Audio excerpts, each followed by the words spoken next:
Hello, friends. My name is Shantha, and welcome to Wednesdays with Shantha. We are excited to bring you deep dive into the Bharatanatyam book chapters with actual dances for each topic.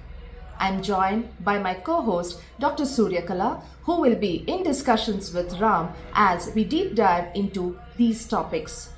Please enjoy the episode. Over to you, Dr. Suryakala and Ram, for this lovely episode. Thanks for being with us on the part one of the interview that we started with Dr. Suryakala ji. And again, Shantha, thanks for doing the introduction for the first part and again for the second one too. So I'm going to continue this journey to learn more about Dr. Suryakala's contribution to the field of Bharatanatyam, and that too her passion for trying to help kids nurture their talent and grow into and bloom into great Bharatanatyam dancers. So I'm going to have the pleasure of talking to Dr. Suryakala ji again. Dr. Suryakala, please join us. Namaskaram. Namaskaram ji. Again, so nice to meet you. Same here. So when we started talking the first part of the interview, which Introduction, yeah. we just thought there is so much that we need to get our viewers to know about you. So we should continue the journey from finishing your introduction to let me talk to you about your amount of involvement in the number of students that you have already trained, whom you said are pretty much present in multiple parts of the world. I'm sure now you're rubbing shoulders with the pride that those students have also bloomed into bigger artists over a period of time that you have seen them bloom. So what keeps your interest so much to do the amount of passion that you're showing for it? I get bored with my job after 5 years. You are correct, because what I feel was many of my students, they're into their professional career. They study, they go to India and they study in some universities, everything. They get a bachelor degree, master degree, Finally, they go and settle down somewhere, US, Europe, Australia, somewhere. Then to see, in one point, they go to job and they come back and they do everything. But the dance is in their mind. They just slowly, okay, let me teach dance. Like that, they'll teach dance. This is not because some of my students, they're teaching free of charges. I know, Wow. because I won't say that they're teaching dance for take the pocket money or anything. Nothing like that. Some of them. So they teach dance. They say that the weekend, once when they are going to teach for the dance class means, that is the day they are most happiest, because all the stress, it goes out on that day. So same thing, I am into dance for almost 30, this May 30th, I am going to celebrate my 30th anniversary, dance institution anniversary celebrated. So nice. In Sri Lanka, in Colombo. I'm going to have a program. So what happens was, for me, when I established my institution when I was very young, so I established, and then every Vijayadashami you see that children are coming and joining in the class. And Taipusam, this is the auspicious day when they start the Vidyarambha. So they start their class, and in 3 months you can see some children are disappeared because they don't want to, their legs are paining and they are not interested. They come and doing Tattadavu and all.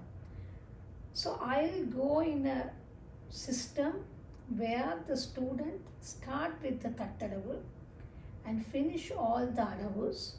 Then you learn a repertoire like Alaripu and all. So according to me, like how we trained, when I was a kid, yes, with my dance teacher, it's a part-time classes. It's like that only. You learn few adavus, then you perform a dance. And then you learn some adavus, and then you perform an item. While learning the item, you teach some new adavus, again introduce adavus. So in India, once when I go to train as a professional course, when I am going to learn, what happens from the first year until the end of the fifth year. So 5 full years I was in SPKK, Sri Ram Bharati Kala Kendra, New Delhi. So how my teacher takes every day to the class எட்டு தட்டடவு எட்டு nattadavu compulsory. Oh my God. Okay. Then you do maybe few more adavus. Then you go learn Alaripu or Jatiswaram or whatever the item he teaches. Like that. So that adavu being in my blood. But here in Toronto or in Sri Lanka or in India also the same now. When you're running a private institution, so you cannot do that. Teach only Adavu for years. They don't come for the class then afterwards. So to make the children get interested, you teach a set of Adavu and you teach them a small Abhinaya song, Abhinaya Padal. You know, the Kannanengal Kannanam or Krishna Ni Begane Baro or Swagatam Krishna, something like that.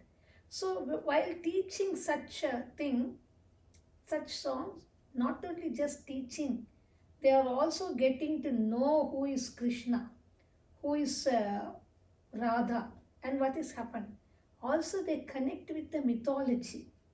So once when if the other religion student when they comes, so we have to tell our mythological story as a fairy tale.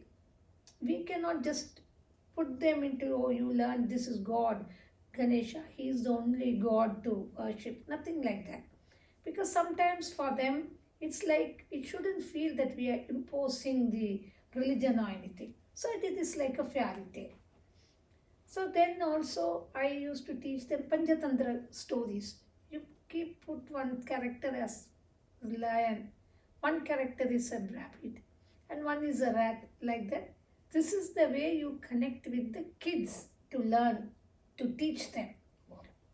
So is that the secret of, because what I've seen is you've been very sensitive to people's sensibilities, and the importance of that comes out in the way you actually helped the app related components that we were there.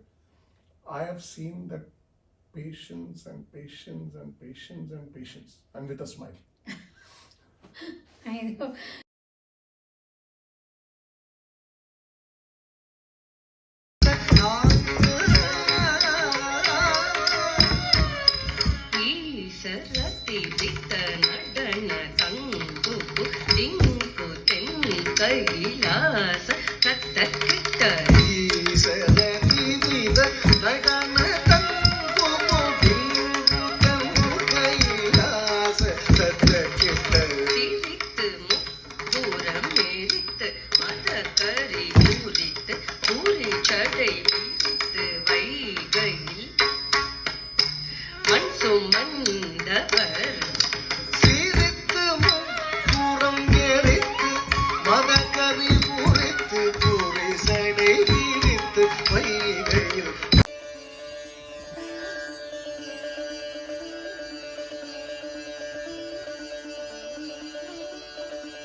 Hi friends, hope you all enjoyed this episode of Wednesdays with Shantha. Until next week, take care and have a great day.